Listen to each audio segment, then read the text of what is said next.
이 시간 성경 말씀 봅니다. 성경 창세기 1장 24절에서 마지막 31절까지를 우리 한 절씩 교독하는 시간 갖겠습니다. 성경 창세기 1장 24절부터 마지막 31절까지입니다. 우리 한 절씩 교독합니다. 24절 제가 먼저 봅니다. 하나님이 이르시되 땅은 생물을 그 종류대로 내되 가축과 기는 것과 땅의 짐승을 종류대로 내라 하시니 그대로 되니라. 하나님이 땅의 짐승을 그 종류대로, 가축을 그 종류대로, 땅에 기는 모든 것을 그 종류대로 만드시니 하나님이 보시기에 좋았더라. 하나님이 이르시되 우리의 형상을 따라 우리의 모양대로 우리가 사람을 만들고 그들로 바다의 물고기와 하늘의 새와 가축과 온 땅과 땅에 기는 모든 것을 다스리게 하자 하시고, 하나님이 자기 형상 곧 하나님의 형상대로 사람을 창조하시되 남자와 여자를 창조하시고, 하나님이 그들에게 복을 주시며 하나님이 그들에게 이르시되 생육하고 번성하여 땅에 충만하라. 땅을 정복하라. 바다의 물고기와 하늘의 새와 땅에 움직이는 모든 생물을 다스리라 하시니라. 하나님이 이르시되 내가 온 지면에 씨 맺는 모든 채소와 씨 가진 열매 맺는 모든 나무를 너희에게 주노니 너희의 먹을거리가 되리라. 또 땅의 모든 짐승과 하늘의 모든 새와 생명이 있어 땅에 기는 모든 것에게는 내가 모든 푸른 풀을 먹을거리로 주노라 하시니 그대로 되니라. 하나님이 지으신 그 모든 것을 보시니 보시기에 심히 좋았더라. 저녁이 되고 아침이 되니 이는 여섯째 날이니라. 아멘. 할렐루야. 주님의 크신 사랑과 은혜와 축복을 우리가 찬양해야 될 줄로 믿습니다. 아멘. 예, 비가 오지요. 예, 봄비입니다. 예, 봄비는 우리에게 소망이에요. 기쁨이고요. 예, 때가 되면 이렇게 비를 내려주셔서 우리로 하여금 농사도 짓고 풍요로움을 유지할 수 있고 생명을 유지할 수 있도록 하시는 창조주 하나님께 모든 영광 올려드려야 될 줄로 믿습니다. 하나님은 천지 만물을 창조하시고 다스리시는 창조자 하나님이십니다. 그분이 우리의 아버지심을 믿으시는 분만 크게 아멘. 할렐루야. 하나님께서 천지 만물을 왜 창조하셨다고요? 그리스도를 위하여. 이렇게 나와야 돼 이제는요. 하나님이 천지 만물을 왜 창조하셨다고요? 누구에 의해서? 누구의 것으로? 그 근거가 되는 말씀이 골로새서 1장 16절 17절에 있습니다. 그렇죠? 아멘입니까? 창세기 1장의 천지 창조의 순서를 보면은요, 하나님이 첫째 날 빛이 있으라. 사실 이건 창조라는 단어하고는 약간 이제는 우리가 성경을 잘 배우고 났더니만 첫째 날 빛이 있으라 말씀하신 거지 빛을 창조하셨다, 이건 조금 그렇다라고 생각이 되지요. 누가 오신다라는 뜻이에요? 예수님 오신다라는 뜻입니다. 확실합니까? 아멘. 빛이 있으라. 둘째 날은요, 궁창을 만드셨어요. 궁창 위의 물과 궁창 아래의 물로 나뉘어라, 이렇게 말씀하셨습니다. 셋째 날은요, 모든 물이 한 곳으로 싹 모여서 묻이 드러나라, 땅을 만드셔요. 그리고 그 땅에 각종 식물들을 창조하신 줄로 믿습니다. 그리고 넷째 날은요, 해와 달과 별들을 창조하셨습니다. 그리고 다섯째 날은요, 공중의 새들과 물속에 있는 각종 물고기들을 창조하셨습니다. 그리고 오늘 본문에 보니까 여섯째 날은요, 땅의 모든 짐승들과 기는 것들과 이런 동물들을 만드셨다는 게, 땅에 있는 동물들이요. 그리고요, 제일 마지막에 사람을 창조하셨다. 그게 하나님께서 창조하신 내용들을 쭉 우리가 열거한 내용들입니다. 첫째 날 빛을, 둘째 날 궁창을, 셋째 날 묻이 드러나게 해서 거기서 계속 식물들을, 넷째 날 해와 달과 별들을, 다섯째 날은요 공중의 새와 물속의 물고기들, 여섯째 날은요 땅에 있는 모든 짐승들과 사람을 창조하셨구나. 여기까지만 아는 것은 어떤 수준? 유치부 수준. 네. 왜 하나님께서 이렇게 창조하셨는지 목적을 알려야 된다고 그랬어요. 할렐루야. 네, 우리도 어떤 물건을 만들면요, 거기에 만들었다 이게 중요한 것이 아니라 왜 만들었는지를 알고 사용해야 된다 그 얘기입니다. 그래서 물컵을, 이게 물컵이지요. 물컵을 만들었다 이것만 알면 무슨 소용이 있어요? 아, 물컵은 물 담아서 마시라는 거구나, 이렇게요. 이게 종이라는 거 압니다. 그런데 이 종은 땡 쳐서 아, 이렇게 사용하라는 거구나, 목적을 알려야 된다 그 얘기입니다. 하나님이 첫째 날부터 여섯째 날까지 이 우주 만물을 전체를 다 창조하셨어요. 목적이 있다 그 얘기입니다. 그걸 알려야 된다 그 얘기예요. 예. 요즘 배운 걸로 대답하셔야 됩니다. 하나님께서 첫째 날부터 여섯째 날까지 모든 만물을 창조하셨는데 왜 창조하셨다고요? 네, 복음을 설명하시려고. 그게 하나님의 설계도라는 걸 알려야 됩니다. 성경 66권 전체를 통해서 하나님께서 말씀하시기를 원하시는 내용이 있어요. 그게 뭐다? 복음입니다. 그런데 로마서 1장 2절에서 4절까지를 보니까 이 복음은 누구라고요? 곧 우리 주 예수 그리스도시니라, 이렇게 표현했다 그 얘기입니다. 그걸 누가 로마서를 썼어요? 바울이 썼어요. 바울이요. 그래서 사도 바울이 찾아낸 거예요, 그거를요. 네. 성령의 역사입니다. 근데 동일하게 우리도 성경을 하나님께서 이렇게 기록하게 만드신 이유는 뭐를 설명하려고? 복음을 설명하려고 그랬구나. 누구를 설명하려고? 예수님을 설명하려고 그랬구나. 그래서 성경은요, 신구약 전체가 66권이에요. 39, 27. 어렵지도 않아요. 구약은 39권, 신약은 27권, 39, 27, 66권입니다. 창세기부터 쭉 해가지고요, 요한계시록까지 66권입니다. 어마어마한 분량이 있습니다. 시간도 엄청난 시간들을, 그리고 40여 명의 지필들, 이 기록자들을 통해서 한 성령님께서 감동하셔가지고 성경을 쓰게 해주셨어요. 그런데 이 주제가 있다 그 얘기입니다. 일괄적으로 창세기 1장 1절부터 요한계시록 22장 전체까지 일괄적으로 하나님께서 하시기를 원하시는, 말씀하시기를 원하시는 내용이 있었는데 그게 뭐라고요? 예수 그리스도의 복음을 말씀하시더라 그 얘기입니다. 틀림없습니다. 여러분들은요, 대단한 수준의 성경 지식을 갖고 있다는 걸 알려야 됩니다. 예. 우리나라가 이제 서울서부터 부산까지 가려면 제일 먼저 무슨 길이 났어요? 경부고속도로가 났어요. 경부고속도로요. 그런데 이 경부고속도로만 타면 계속 직진해서 가면 어디까지 갈 수 있다는 걸 알 수 있어요? 서울서 계속 타가지고 하행선으로 계속 내려가면 어디에 도착한다? 부산서 또 상행선으로 경부고속도로를 타고 계속 직진해서 달려가기만 하면 어디에 도착한다? 서울에 도착한다를 아는 것처럼요, 창세기부터 요한계시록까지 계속 달려가는 거예요. 성경을요. 성령에 의해서요. 그러면 결국 누구를 만나느냐? 예수님을 만나고 예수님의 복음을 통해서 우리가 구원을 받게 되는 줄로 믿습니다. 하나님은 성경 66권을 통해서 단 한 가지 주제를 말씀하신다 그 얘기예요. 예. 그런데 하나님이 말씀하시는 이 주제를 헛다리 잡고 있는 사람들이 얼마나 많은지 몰라요. 신앙생활을 평생을 해왔는데도 성경이 뭘 말씀하시는지를 헛다리 잡고 있다 그 얘기입니다. 근데 우리는 그렇지 않죠. 할렐루야, 감사하죠. 예, 누구 말씀하고 있다고요?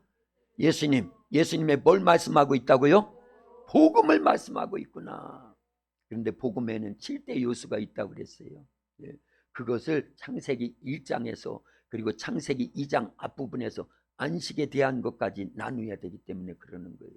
첫째 날 빛이 있으라. 누구 보내주시겠다? 예수님 보내주시겠다고 하는 거예요. 틀림없습니다. 예, 고린도후서 4장 6절에 보니까 어두운 가운데 빛이 있으라 말씀하신 하나님께서 우리에게 복음의 광채를 비춰주셨는데 그분이 누구다? 예수님이라고 고린도후서 4장 4절에서 6절까지, 특별히 6절에 보면 분명히 나오고 있다 그 얘기입니다. 그러니까 이렇게 성경을 보야 되는 거예요.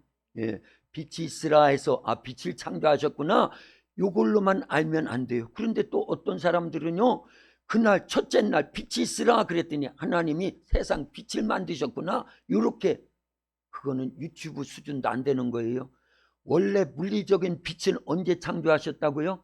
넷째 날이에요. 해와 달과 별들을 통한 이 땅의 모든 물리적인 이런 빛은요, 넷째 날 창조하신 거예요.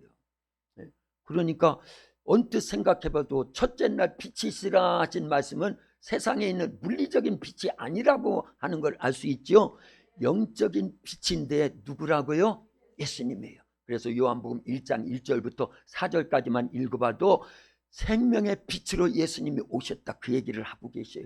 나는 세상의 빛이다. 너희도 빛이 돼야 된다. 마태복음 5장 13절에서 16절까지 봐도 나온다 그 얘기입니다. 예수님이 생명의 빛입니다. 그걸 창세기 1장에서 벌써 3절에 빛이 있으라, 이 땅에 누구 보내주시겠다? 빛 대신, 생명의 빛 대신 예수님을 보내주셔서 어둠 가운데 있는 우리에게, 흑암에 잡혀있고 공허에 잡혀있고 또 혼돈에 잡혀있는 우리들을 해방시켜 주시겠다라는 거예요. 자유케 해주시겠다라는 거예요. 생명의 빛 안에 거하게 해주시겠다라는 거예요. 그 말씀이 첫째 날 빛이 있으라 이렇게 하신 말씀인 줄로 믿습니다. 우리 교회는 아이들이 많은데 이 설교를 여러 번 했잖아요. 그랬더니 저기 있네 저기 있네요. 진선이가 어제 설교를 했어요. 설교를. 동영상을 보여주면 좋겠는데, 여러분 창세기 1장 3절에 나오는 빛이 있으라는 거는요, 하나님이신 창조자이신 하나님이 사람이 돼서 이 땅에 오신 예수님이 오실 것을 말씀하신 거예요 하면서 설교해 놓은 동영상이 있어요.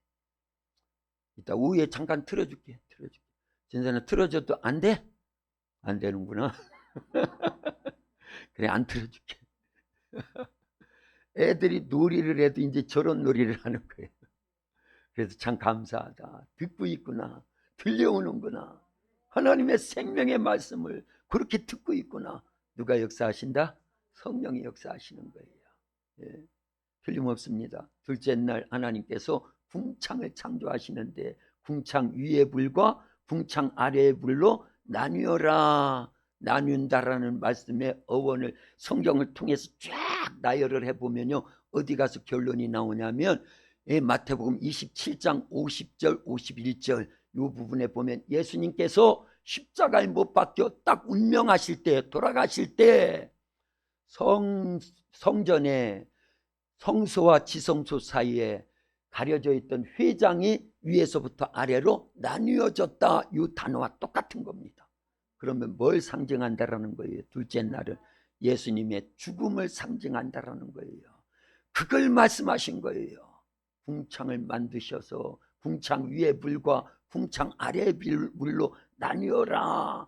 이 말씀 속에는요, 왜 하나님이 그렇게 하셨을까? 왜 궁창을 만드시고 그 말씀을 하시고 가장 중요한 단어 중에 하나인 나뉘어라 하신 말씀을 왜 하셨을까? 그건 예수님의 죽음을 말씀하시는구나. 예수님이 이 땅에 탄생하실 것, 예수님이 이 땅에 죽으실 것, 둘째 날을 말씀하는 거예요. 그러면 셋째 날은 당연히 뭐겠어요? 예수님의 부활을 말씀하시는구나. 그래서 이거 다 자세하게 다 설명해 드렸습니다. 우리 도학교에서 유튜브에 설교를 다 올려놨어요. 창세기에 나타난 복음 첫 번째, 두 번째, 오늘 몇 번째예요? 8번째니까 유튜브에 들어가 보시면 도학교에 쳐가지고 제천 도학교에 쳐가지고 유튜브에 들어가면 그동안 창세기에 이런 복음이 들어있었구나 라는 것이 다 들어져 있으니까 혹시 이해가 덜 되거나 미심쩍거나 아직도 잘 모르시는 분들은 거기에 들어가서 또 듣고 또 듣고 또 듣고 기도하면서 들으셔야 돼요. 성령이 깨우쳐 주시고 깨닫게 해주셔야 될 줄로 믿습니다. 성령이 믿게 해주셔야 될 줄로 믿습니다. 할렐루야. 꼭 그럴 수 있기를 주님의 이름으로 축원합니다. 자, 셋째 날이 왜 예수님의 부활을 말씀하시느냐? 셋째 날 뭘 창조하셔야 하나님께서요? 묻히 드러나라. 이때 드러나라. 그 말씀은요, 이제 다 설명드렸지. 또 하면은 이제 몇 시간이 돼야 되니까. 예수님께서 세례를 받으시고 물에서 올라오실세 그 현상하고 똑같고요. 이스라엘 백성들이 이제 유월절을 지내고 무교절이 됐을 때 무교는 뭐예요? 발효되지 않은 떡을 단단해지고 딱딱해지는 것을 방지하기 위해서 땅에다 묻어줘요. 하얀 보자기에 싸가지고 묻어줘요. 3일 정도 됐을 때 그걸요 찾기 위해서 붓으로 싹싹싹 쓸면은요 거기서 흙이 싹 없어지면서 하얀 보자기가 딱 그때 뭐라고요? 드러났다라는 단어를 쓴다 그 얘기예요. 원래 떡은 누구를 상징하지요? 성경에 예수님이에요. 만나도 예수님. 특별히 떡 요한복음 6장에 보면 예수님이 오병이의 이적을 베푸시고 나서 사람들이 먹을 것만 추구하니까 얘들아 육신을 위해서 썩을 양식을 위해서 일하지 말고 썩지 않는 양식을 위해서 일해야 된다. 그건 내가 줄게. 왜냐? 나는 하늘로부터 내려온 생명의 떡이니라. 예수님 말씀하셨으니까요. 네. 그래서 그 무교병이 드러날 때 드러났다. 그걸 얘기한다고 말씀드렸지요. 그래서 무치 드러나라 라고 하는 드러나다의 단어가 예수님의 부활을 말씀하셨다. 할렐루야. 그리고 해와 달과 별 예수님의 승천을 얘기한다고 그랬어요. 그것도 히브리서를 통해서 다 찾아서 같이 나눴습니다. 예수님은 하늘 어디에 들어가셨어요? 하늘 성소에 들어가셨어요. 하늘 지성소에 들어가신 대제사장이 되었다. 그리고 누구 보내주셨어요? 성령님 보내주셨습니다. 예, 그걸 번성하라 번성하라 번성하라 다섯째 날 그 내용을 통해서 성령에 의해서 복음이 왕성하게 증거돼서 수많은 자들이 살아날 것을 구원받게 해주실 것을 미리 다섯째 날 번성하라 번성하라 한 내용 속에서 기록되어 있는 줄로 믿습니다. 그리고 오늘 여섯 번째 보니까요 이렇게 여섯 번째 중에서 가장 중요한 단어 하나를 찾으라고 하면 어떤 단어일까요? 26절에도 나오고 28절에도 나옵니다. 26절 같이 읽고 28절도 읽어보면 똑같은 단어가 나오니까 그거 찾으면 되는 거예요. 26절 같이 읽습니다. 하나님이 이르시되 우리의 형상을 따라 우리의 모양대로 우리가 사람을 만들고 그들로 바다의 물고기와 하늘의 새와 가축과 온 땅과 땅에 기는 모든 것을 다스리게 하자 하시고 28절 여러분들이요 시작. 하나님이 그들에게 복을 주시며 하나님이 그들에게 이르시되 생육하고 번성하여 땅에 충만하라. 땅을 정복하라. 바다의 물고기와 하늘의 새와 땅에 움직이는 모든 생물을 다스리라 하시니라. 아멘. 어떤 단어가 똑같이 나와요? 다스리라. 할렐루야. 예, 다스리라. 이 단어를 통해서 예수님의 재림을 말씀하시고 있다라는 것을 우리는 찾아내야 될 줄로 믿습니다. 할렐루야. 자, 예수님이 이 땅에 재림하실 걸 믿지요? 성경은 전체 누구에 대한 말씀? 예수님에 대한 말씀. 구약은요 오실 예수님에 대한 말씀. 신약은요 오신 예수님과 다시 오실 예수님. 자, 구약을 통해서 하나님이 계속 어떤 사건이나 또 제사장들을 세우고 그래서 수많은 제사를 지내고 그리고 또 선지자들을 세워가지고 수많은 말씀을 하시 대부분 다 예언입니다. 성경은요 예언과 성취로 되어 있어요. 성경이 뭐로 되어 있다고요? 예언과 성취로 되어 있습니다. 성경이 뭐로 되어 있다고? 예언과 성취로 되어 있습니다. 그런데 보세요. 구약의 모든 말씀이 딱 예언이라고 하면 어떤 예언을 말씀하고 있다고요? 예수님을 보내주시겠다. 예, 이루어졌어요? 안 이루어졌어요? 성취됐어요? 안 성취됐어요? 성취됐습니다. 예수님이 오심으로 성취됐다 그 얘기예요. 그래서 구약 39권 전체 내용은 딱 하나구나. 예수님 보내주시겠다고 하는 예언된 말씀이구나. 그런데 마태복음 1장 1절부터 쭉 보면요. 아브라함과 다윗의 자손 예수 그리스도의 세계라. 예수님이 마리아의 몸속에 동정녀 처녀인 마리아의 몸속에 성령으로 잉태돼 가지고 이 땅에 인카네이션 사람이 돼서 오셨다 말씀하시지요. 구약을 성취했다라는 거예요. 할렐루야. 그래서 구약 전체는 예수님 보내주시겠다고 하는 하나님의 예언된 말씀인데 신약 첫 번부터 보니까 이루어졌구나, 성취됐구나, 그걸 알 수 있지요. 자, 그러면요, 예수님이 이 땅에 오셔서 33년간 이 땅에 계시는 동안에 구약에 있는 모든 말씀들을 다 이루어 나가십니다. 그래서 예수님은 어떤 말씀을 하실 때마다 앞부분에다가 기록되었을 때 말씀하시되 선지자들이 이르되 이 말씀을 계속 인용했다, 그 얘기입니다. 성경 말씀을 이루시는 과정으로 예수님이 모든 사역을 완성하시더라, 그 얘기입니다. 그게 복음 사역이에요. 구속 사역입니다. 우리를 구원하기 위한 사역을 이루셨다, 그 얘기입니다. 그러면서 예수님께서는요, 두 가지 예언된 말씀을 하셔요. 약속을 하셨다, 그 얘기입니다. 예언은 약속이에요. 할렐루야. 그래서 구약, 옛 약속 이루어졌어요, 안 이루어졌어요? 이루어졌어요. 신약, 새로운 약속 두 가지를 예수님이 약속하셔요. 첫째는 내가 가서 너희들을 위해서 누구 보내주시겠다? 성령님 보내주시겠다. 또 하나는 요한복음 14장 1절부터 6절까지에도 나오고요, 무시로 여러 번 예수님 말씀하셔요. 예수님이 다시 오시겠다라는 거예요. 그게 뭐예요? 재림하시겠다라는 거예요. 예수님은 이 두 가지를 말씀하셨는데 두 가지 중에 하나는 벌써 성취됐어요. 어떤 게 성취됐어요? 성령님 보내주시겠다. 예수님 계속 말씀하셨는데요, 특별히 요한복음에서는요, 복음이라는 단어가 안 나오는 대신에 어떤 단어를 많이 사용하셨다?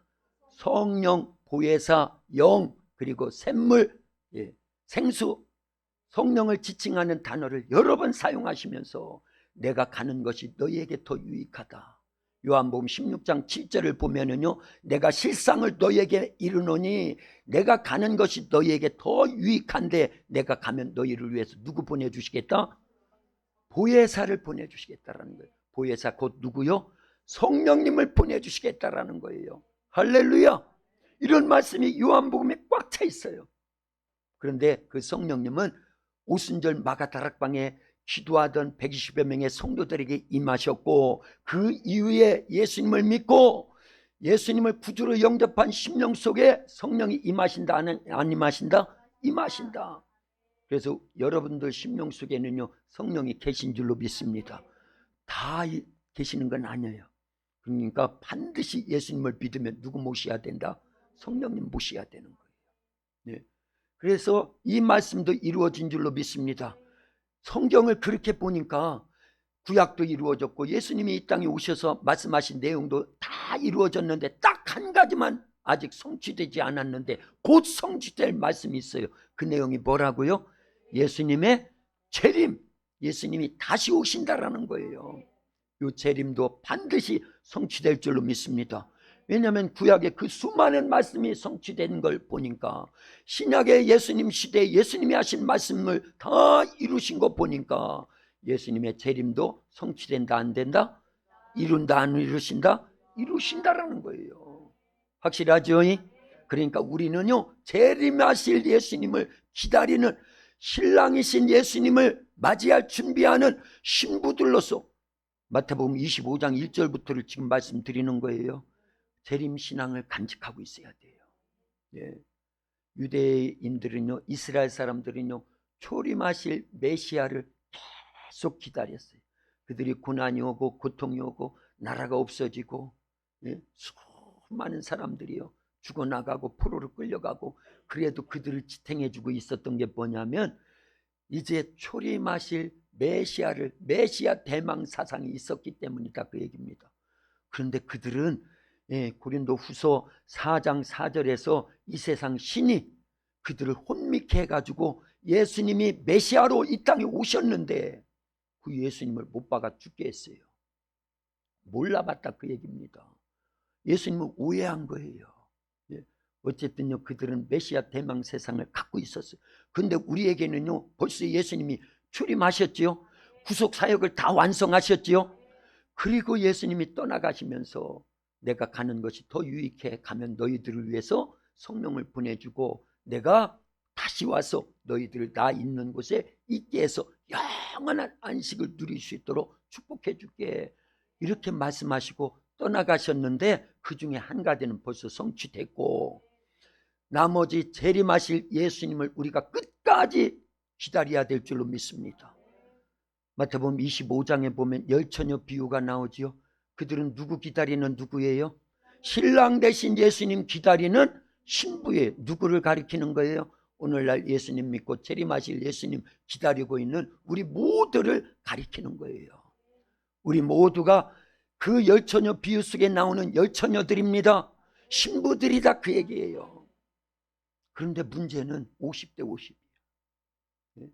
열처녀가 동일하게 신랑을 기다리고 있었는데 다섯 처녀는 들림을 받고, 그래서 영원한 하나님의 나라의 혼인잔치에 쏙 들어가서 영생을 누리게 되어 있고, 그런데 다섯 처녀는 어리석어서 그들이 버림을 받더라, 그 얘기입니다. 그들은요, 교회 안에서 함께 신앙생활하는 성도들을 두고 하신 말씀입니다. 할렐루야. 여기 보셔야 돼요. 중요한 말씀을 하는 거예요.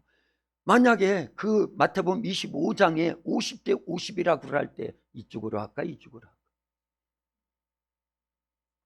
이쪽으로 하는 게 낫겠죠? 아니, 들림받는, 그러니까 기름 준비하는, 이쪽으로 해드릴까, 이쪽으로 해드릴까? 아무나 해요. 상관없어요. 그 얘기예요. 이거는 참 그래요. 저쪽이 좋대. 저쪽이. 저기 유아실을 하겠습니다. 유아실에 기다리고 있는 다섯 처녀들, 슬기로운 다섯 처녀들은요, 신랑을 맞이할 준비를 잘했다, 그 얘기입니다. 왜요? 등과 함께 기름을 준비하고 있었어요. 근데 죄송하지만 여러분들이 별로 안 달궈온 것 같아서 이쪽은요, 어리석은 다섯 처녀와 같대. 꼭 그런 건 아닙니다. 어리석은 다섯 처녀와 같아서 등만 준비하고 뭘 준비하지 않았어요?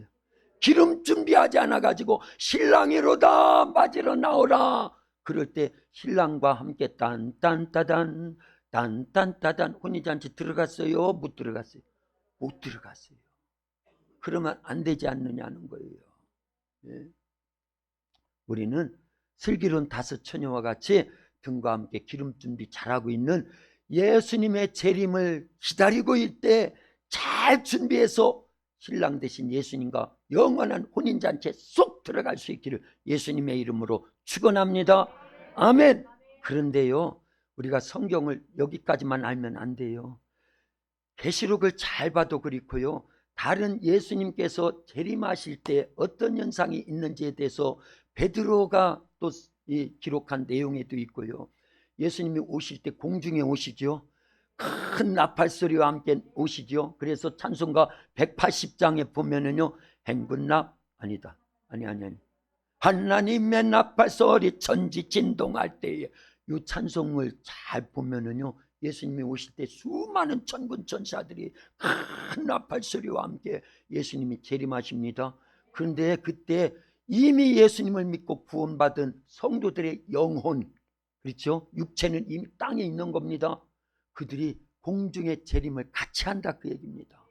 그리고 땅에 있던 그들의 육체가 다시 부활체로 싹 살아나요. 그래서 휴거된다, 그 얘기가 있죠. 성경에 휴거라는 단어는 없지만 그걸 말씀했어요. 그러고 천국으로 다 들어가는 게 아니에요. 요한계시록 22장 1절 21장 1절부터 보면은 어떤 현상이 일어난다? 새 하늘과 새 땅이, 새 예루살렘이 이 땅에 임하는 거예요. 그 전에 이 땅은, 큰 땅은 어떻게 돼요? 종이짝에 쫙 말리듯이 이렇게 싹 말려서 싹 없어지듯이 사라지고, 무엇이 임한다? 새 하늘과 새 땅과 새 예루살렘 성이 임하는 거예요. 리모델링 되는 겁니다. 리모델링 되는 거예요. 재건축되는 겁니다. 큰 땅 위에 재건축된다, 그 얘기예요. 거기에서 몇 년을 더 산다? 우리가 1000년 동안 산다. 이게 예수님의 재림이에요. 그때 뭐를 해야 된다? 우리는요, 다스려야 된다라는 거예요. 성경에 보면 이제 10고를 받은 자들이 있죠. 그렇죠? 문화, 열문화, 그리고 한문화, 다섯 문화 이렇게 받아가지고 그걸 열심히 그걸 가지고 배로 갑절로 남겨가지고 주인께 딱 드렸을 때, 물론 마태복음 25장에는요 달란트 비유, 그렇죠? 한 달란트, 두 달란트, 다섯 달란트 받은 자들이 열심히 가서 장사해가지고 갑절로 남겨온 두 달란트, 다섯 달란트 받은 자들에게는 예수님이 엄청난 축복을 해주시죠. 착하고 충성된 종아, 네가 적은 일에 충성하였으니 내가 많은 일을 맡겨주겠다. 이때 많은 일이라는 건요, 예수님이 이미 재림하신 거잖아요.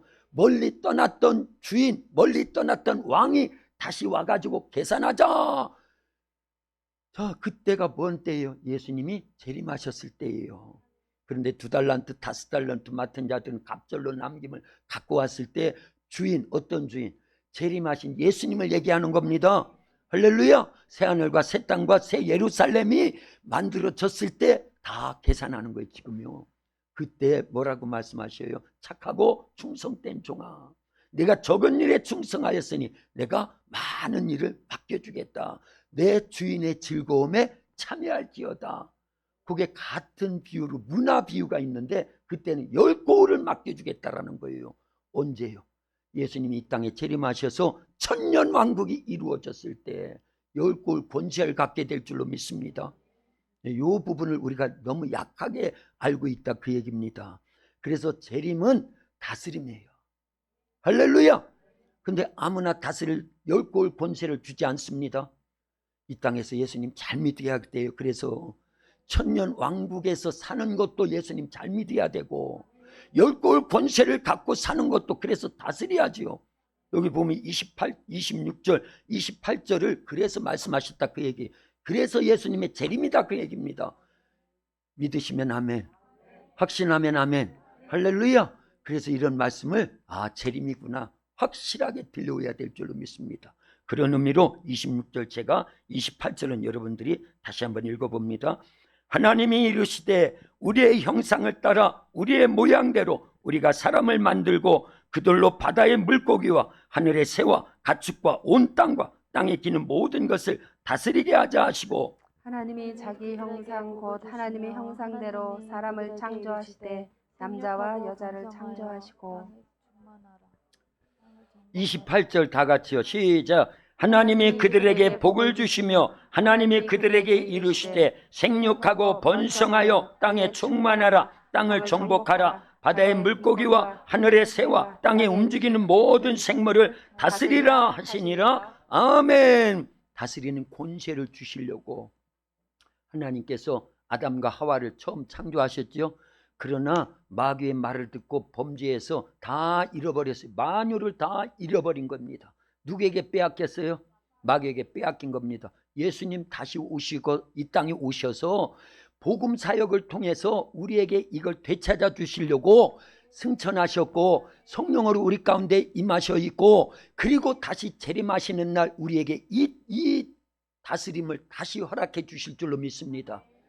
그래서 여기에 보면은 26절 앞부분요. 하나님이 이르시되 우리의 형상을 따라 우리의 모양대로 우리가 사람을 만들고, 이 말씀은요, 첫 번째 하나님이 천지 창조 속에 6일째 마지막, 제일 마지막 누구 창조하시는 거, 아담 하와를 창조하시는 것도 맞지만 결국 고린도후서 5장 17절을 잘 생각해 보세요. 그런즉 누구든지 그리스도 안에 있으면 새로운 피조물이라. 이것도 결부돼서 같이 생각해야 된다, 그 얘기입니다. 그래서 이 성경은요, 이중적 구조, 삼중적 구조, 그래서 보이는 현상만, 자연 창조만을 생각하고 있으면 안 돼요. 그 자연 창조를 통해서 복음을 집어넣고 복음을 설명하려고 그랬다라는 거 이제는 드러나지요. 이해가 안 되시는 분이 몇 명 계시는가 보다.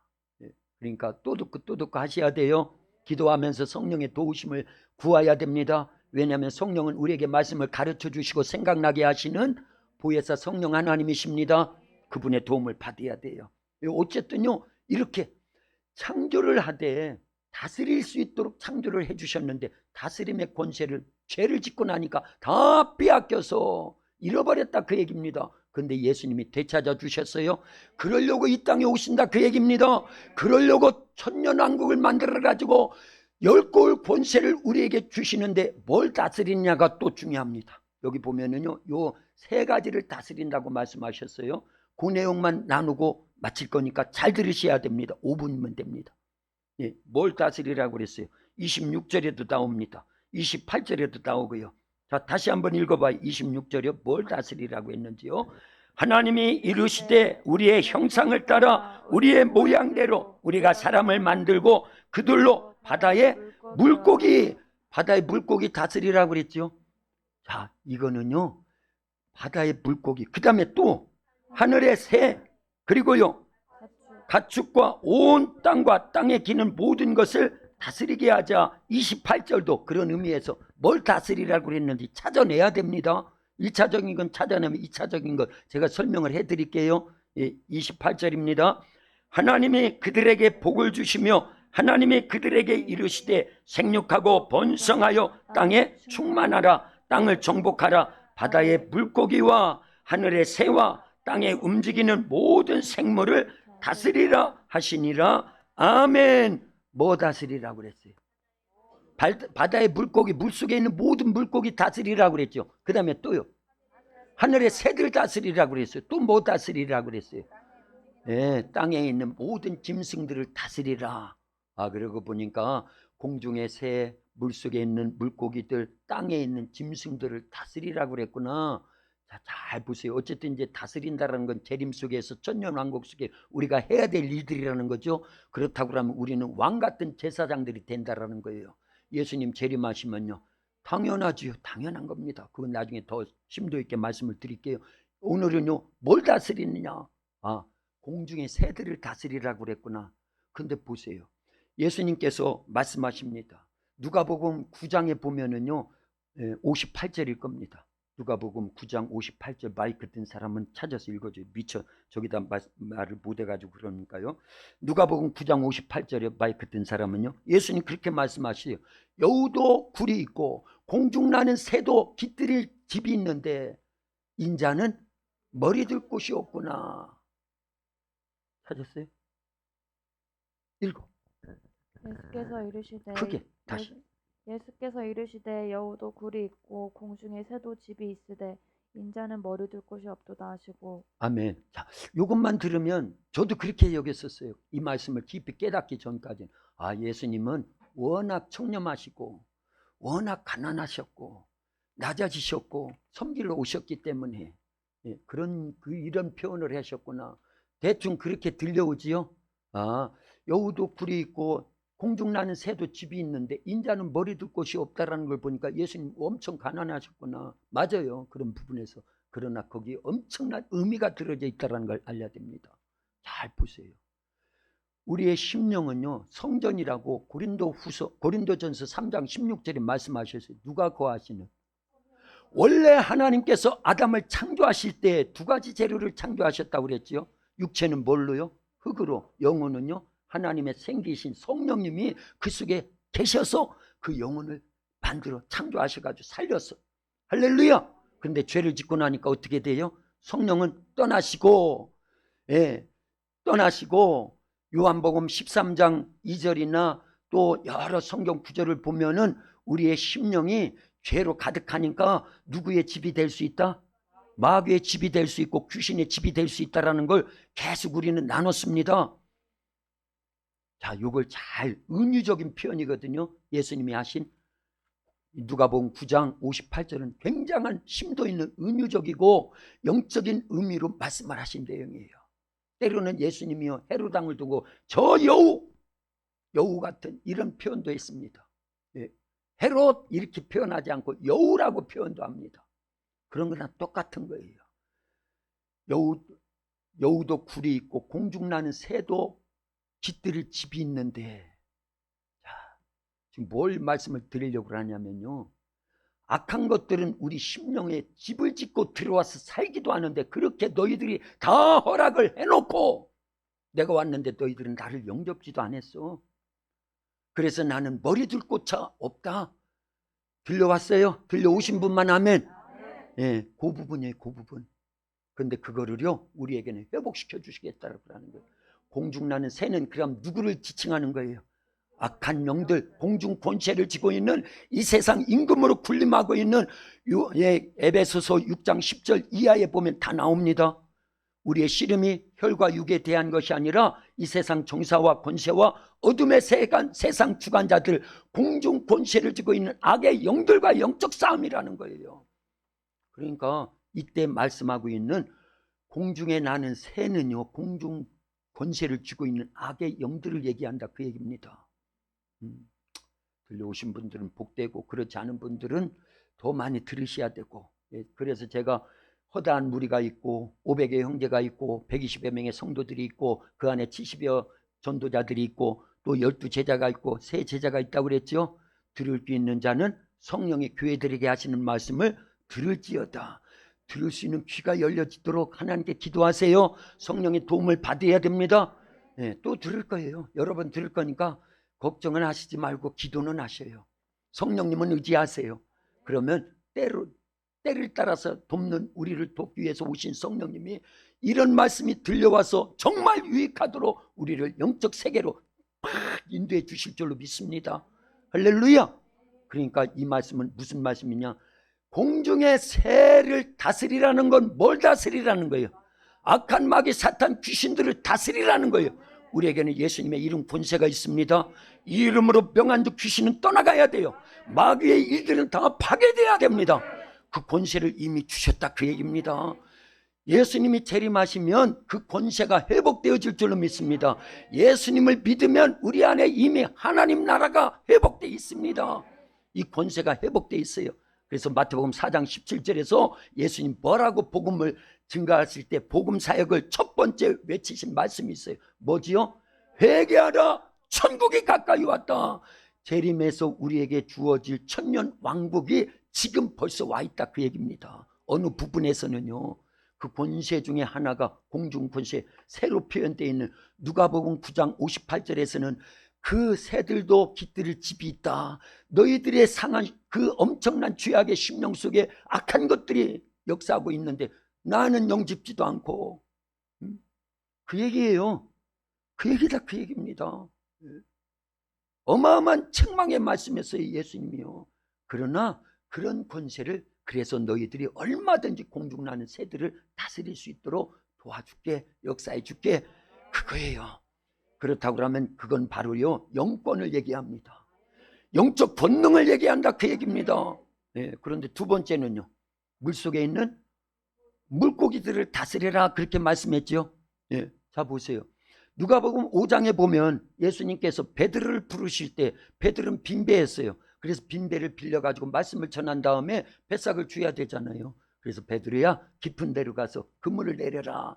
예수님, 우리가 밤새도록 그물을 내려서 고기를 잡았지만 못 잡았는데요. 원래 갈릴리 바다는 낮에 고기 잡혀야 안 잡혀요? 안 잡힌다 그 얘기예요. 그런데도 주님이 말씀하시니까 말씀에 순종하여 그물을 내리리다 해서 어떻게 됐어요? 그물이 찢어질 정도로 자기 배에도 동료의 배에도 가득 채울 수 있도록 만선의 꿈을 이뤘다 그 얘기예요. 뭘 다스린 거예요? 물고기를 다스렸는데 물질을 다스린 본세를 주신다 그 얘기입니다. 똑같은 비유적인 말씀이요, 요한복음 21장에 보면 부활하신 예수님 여러 번 만났던 제자들이 그래도 실망해요. 그래서 성령이 계셔야 되는 거예요. 실망하고 그들이 다 어디로 갔어요? 옛 직업인 갈릴리 바다 어부로 돌아가 버렸어요. 우리는 부활하신 예수님 한 번만 딱 만나면 절대 안 돌아갈 건데, 근데 여러 번 만나고 같이 음식도 나누고, 도마에게는 내 손을 내 이 무자국 난 손에 또 창자국 난 허리에 갖다 대어서 믿는 자가 돼야지 믿지 않는 자가 되면 안 된다 하면서 막 그렇게 말씀하시면서 부활하신 예수님의 모습을 여러 차례 보여줬는데도 그들이 믿음이 없어요. 그래서 옛 직업인 갈릴리 바다의 어부로 다시 돌아가 있을 때 거기까지 쫓아오셔요. 예수님 자기 사람을 사랑하시되 끝까지 사랑하신다 그 얘기. 우리 절대 포기 않는다라는 걸 알아야 됩니다. 어떤 값을 지불했는데 우리를 포기하시겠어요? 안 포기합니다. 그게 예수님의 사랑이에요. 그게 하나님의 사랑이에요. 일관된 사랑입니다. 아담과 하와가 범죄하고 하나님을 대적한 거나 똑같아요. 누구에게 속았어요? 마귀에게 속아. 그런데도 하나님 포기하지 않아요. 자기가 이 땅에 육체를 갖고 내려와서 채찍에 맞으시고 십자가에 피 흘려 죽으시고 그 모진 고난을 당하시고 수치를 다 당하시면서까지 끝까지 우리를 사랑해 주셔요. 구원해 주시더라. 그 얘기. 그 사랑 안에 거하기를 예수님의 이름으로 축원합니다. 그런데 갈릴리 바다에 예수님 그래서 찾아오셨어요. 그리고 제자들에게 배 오른쪽에 그물을 던져라 해서 그 말씀에 순종해서 배 오른쪽에 그물을 던졌지만 던졌더니만 고기를 잡았는데 어마어마한 고기를 잡았어요. 몇 마리? 153마리라고 성경에 기록되어 있어요. 153마리. 그래서 모나미 153 볼펜이 있는 거라니까요. 어쨌든 153마리를 잡았다라는 거예요. 물속에 있는 고기들을 그들이 다스리게 된다. 물권을 얘기하는 겁니다. 영권도 회복시켜 주시고 물권도 회복시켜 주시고 이제 딱 하나 남았어요. 뭐 또 다스리라고 그랬어요? 땅에 있는 짐승들을 다스려라. 요건요 사도행전 10장으로 가봐야 됩니다. 사도행전 10장에 보면 이제 베드로가 고넬료의 집에 가서 말씀을 전할 때 그들이 성령이 임하고 그들도 구원을 받는 역사가 일어나죠. 그 앞부분에 보니까 같은 10장인데요. 베드로가 정오 기도 시간에 이 윗다락에 올라가가지고 막 기도하는 가운데 갑자기 눈이 열려서 환상이 보여지는 거예요. 어떤 환상이 보여졌죠? 하늘로부터 보자기, 내 귀퉁이를 싼 보자기가 쫙 내려와요. 그런데 그 안에 뭐가 있어요? 각종 짐승들이 있어요. 그 짐승들은요 유대인들은 절대 먹으면 안 된다고라는 성경에 있는 율법에서 금하고 있는 짐승들입니다.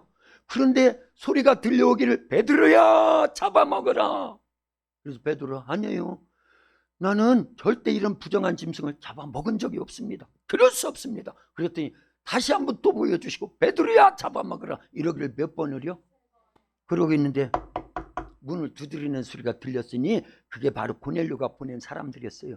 그래서 여차저차한 내용을 다 듣고는 하나님의 역사구나.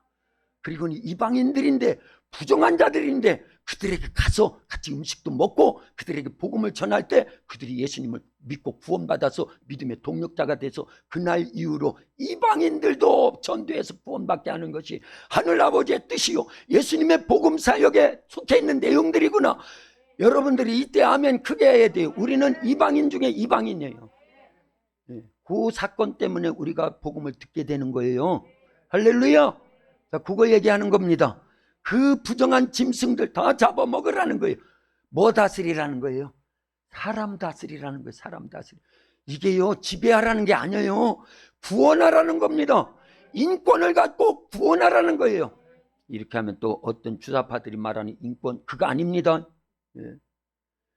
이게요 사람을 통해서 일해야 될 내용들이 많기 때문에 인권이 있어야 됩니다. 영권도 있어야 됩니다. 물권도 있어야 됩니다. 인권도 있어야 됩니다. 그거 주시겠다라는 거예요. 재림하신 예수님께서 1000년 동안. 할렐루야. 기도합니다. 하나님 감사합니다. 오늘도 저희들에게 이와 같은 생명의 말씀을 전해듣게 해주셔서 감사합니다. 내가 복음을 부끄러워하지 아니하노니 이 복음은 모든 믿는 자에게 구원을 주시는 하나님의 능력이라고 말씀해 주셨습니다. 우리 예수님 다시 재림하실 날이 반드시 올 것이고 곧 이루어질 것인데 하나님 우리가 슬기로운 다섯 처녀와 같이 등과 함께 기름 준비 성령 충만함 가운데 열골 권세를 가지고 이 땅을 살아가고 하나님 아버지 재림하신 예수님이 이루어 놓으실 천년왕국에서 누릴 권세들을 미리 저희들이 누릴 수 있도록 역사해 주시옵소서. 영권을 주시옵소서. 물권도 주시옵소서. 인권도 주시옵소서. 그래서 다스리라 하신 말씀을 이뤄나감으로 복음을 전하여 많은 영혼들을 살리는 일에 우리 교회와 성도들이 쓰임받을 수 있도록 축복하옵소서. 예수님의 이름으로 기도하옵나이다. 아멘.